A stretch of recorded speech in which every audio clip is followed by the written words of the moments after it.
He was barely a teenager, yet he came from one of the deadliest bloodlines in the Sinaloa Cartel.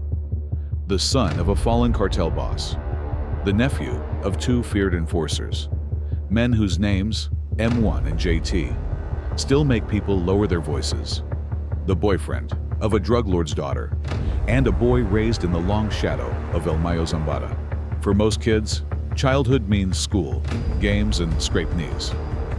For Raúl Meza Torres, it meant posing in military gear before he even turned 10, holding rifles taller than he was, including a Barrett .50 caliber weapon made to rip through engines and drop helicopters. Not props, not jokes, proof of the world he was being groomed for. In Sinaloa, none of this surprised anyone. How could it? Raúl wasn't seen as a child.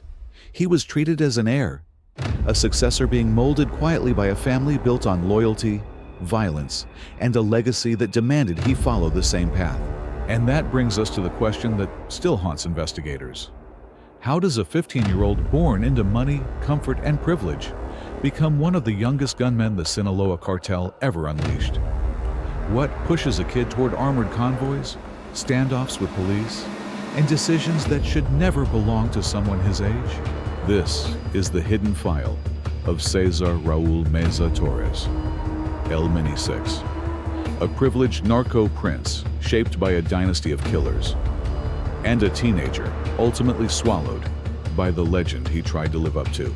César Raúl Meza Torres was born in 1991 in Culiacán, a city where last names have consequences, and his family name carried more weight than most kids could ever understand.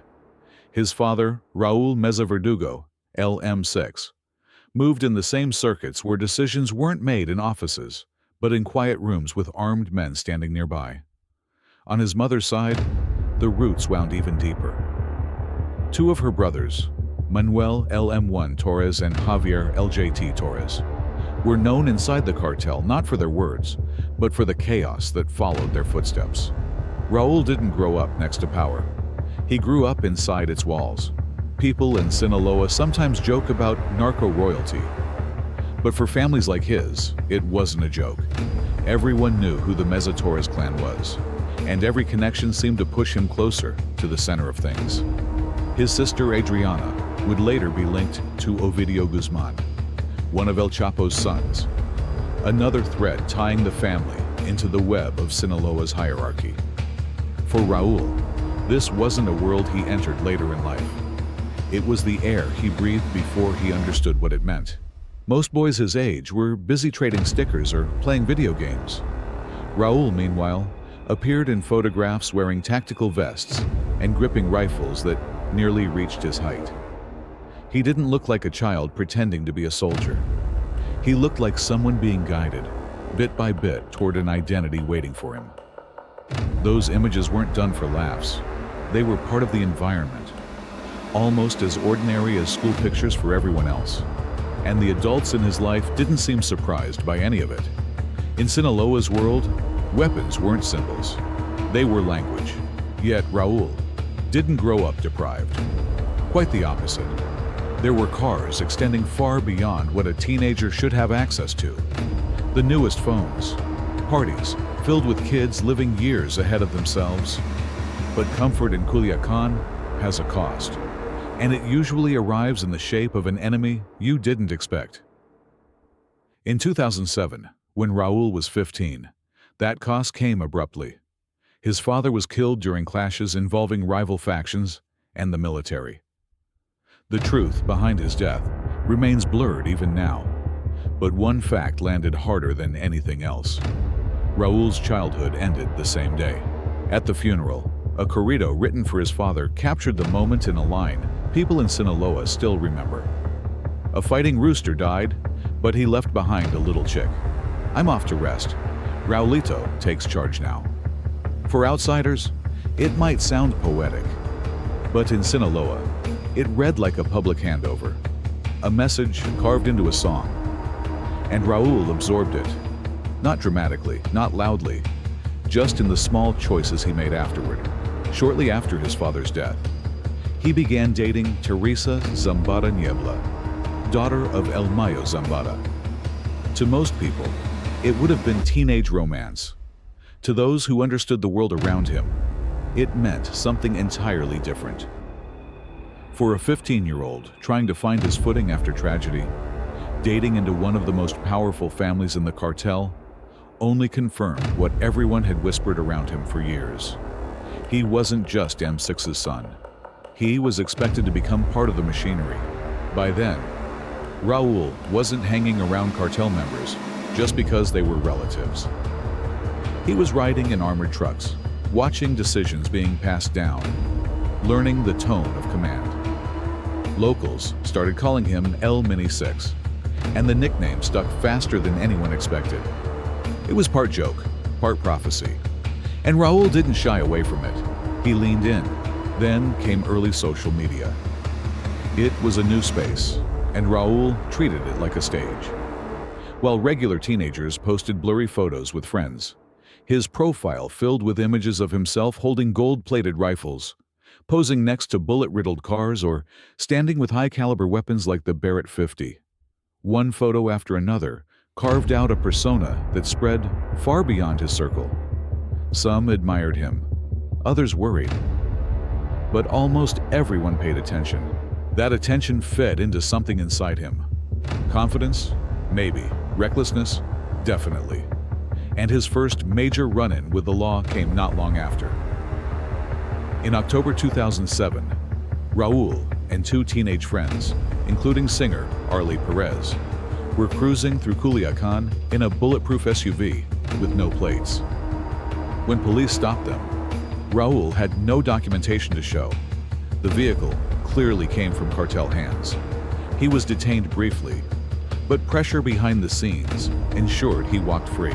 Instead of reading it as a warning, he took it as proof that the world treated him differently. The rules that applied to others didn't apply to him. And once someone believes that, it's hard to pull them back. On June 19, 2009, a little after midnight, two SUVs tore through a quiet neighborhood in Culiacan. Inside were Raúl and a group of young friends, blasting music and racing recklessly through the streets. Neighbors called the police, expecting to see drunk teens. When officers approached, several youths stepped out with rifles and opened fire without hesitation. The gunshots shattered windows and cut through the quiet street before the attackers disappeared, leaving behind a bullet-riddled Jeep Cherokee. When investigators searched the vehicle, they found ammunition, spent shells, and registration documents pointing directly to César Raúl Meza Torres. A police officer had been wounded, and overnight, Raúl's image shifted yet again, from reckless teenager to someone involved in a violent assault. At the same time, rumors had begun circulating that he had drawn the attention of Ignacio Nacho Coronel, a high-ranking figure who controlled much of the organization's operations in Jalisco. Some said Coronel saw potential in the teenager. Others believed Raúl's bloodline made him valuable. Whatever the truth, sightings placed Raúl near Guadalajara soon after, far from the streets he grew up on, and closer to the upper levels of the cartel than someone his age should ever be. By the spring of 2010, Raúl moved with a kind of confidence that can only come from youth and misplaced invincibility. He was armed, surrounded by younger followers who admired him, and roaming territory where military forces were actively hunting cartel figures. He didn't seem interested in keeping a low profile. That combination, ego, youth, and visibility, rarely ends well. Everything came to a head in the early hours of April 25, 2010. It was around 3 a.m. in the Los Angeles neighborhood of Zapopan. Raúl and his friend, Fidel Rojas, were driving a Dodge Ram when two municipal officers noticed something off and moved in for a stop. What should have been a slow, cautious moment turned explosive. Raúl and Fidel stepped out with pistols drawn and fired shots into the air. Officers shouted commands. Raúl ignored them. In a split second, that changed everything. Raúl pointed his weapon and shot Officer Jaime Vicente Morales, killing him. The second officer, José Luis Monroy, reacted with instinct and returned fire as Raúl tried to raise his pistol again. Several bullets struck him. He fell where he stood. Fidel attempted to flee by climbing onto a nearby rooftop, but was found minutes later. Inside the truck, officers discovered ammunition and weapons, tools that had become part of Raúl's daily reality. He was rushed to a private hospital, but doctors couldn't save him. At 3:40 a.m., Raúl was pronounced dead, 18 years old, barely through the door of adulthood, and already a legend in the making. News of his death spread across Culiacán by morning. Officers realized they hadn't confronted just any teenager. They had engaged the son of M6, nephew of M1 and JT, a young man raised in the heart of Sinaloa's most feared lineage. 3 days later, Raúl was buried in a silver casket under heavy security as corridos drifted through the cemetery. It didn't feel like the funeral of an 18-year-old. It felt like a dynasty burying one of its heirs too early. But in death, his legend grew faster than anything he did in life. New corridos appeared. Old photos resurfaced. Admirers and critics argued over who he really was. Some called him brave, others reckless, and many saw him as another example of how quickly young lives burn out in a world that glorifies legend more than survival. Behind all the noise lies a painful pattern. Raúl Meza Torres was shaped by a destiny he didn't fully choose, encouraged by a culture that rewards bravado, and propelled by a name that came with expectations heavier than he ever understood. He chased an identity built by others, and that chase consumed him. Whether he was a victim of circumstance or an eager participant is something people still debate. Maybe he was both. A teenager molded by forces far older and far more dangerous than him. Yet also, someone who embraced the chaos because it made him feel powerful. But one thing is certain, in Sinaloa, legends rise fast, and they fall even faster. In the end, Raúl Meza Torres lived the kind of story that burns fast and leaves questions behind. He grew up surrounded by power, raised inside a family where violence wasn't a rumor.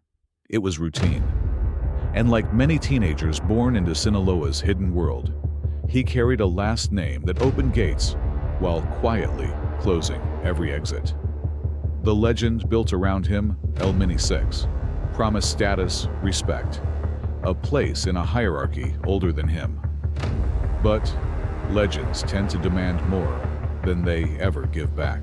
Raúl died at 18, long before he could understand the full weight of the expectations he tried to live up to. One day, he was posting photos with weapons bigger than he was. The next, his name was echoing in corridos, written to immortalize a life that hardly had the chance to begin. And even now, people still argue over what his story really means. Was he pushed by the world he was born into, or pulled forward by the thrill and the power it offered him? Maybe both can be true. Tell us what you think. And if you want more hidden stories like this, stories buried behind power, silence, and bloodlines, make sure to subscribe, leave your thoughts below, and join us next time as we open another file the world rarely talks about.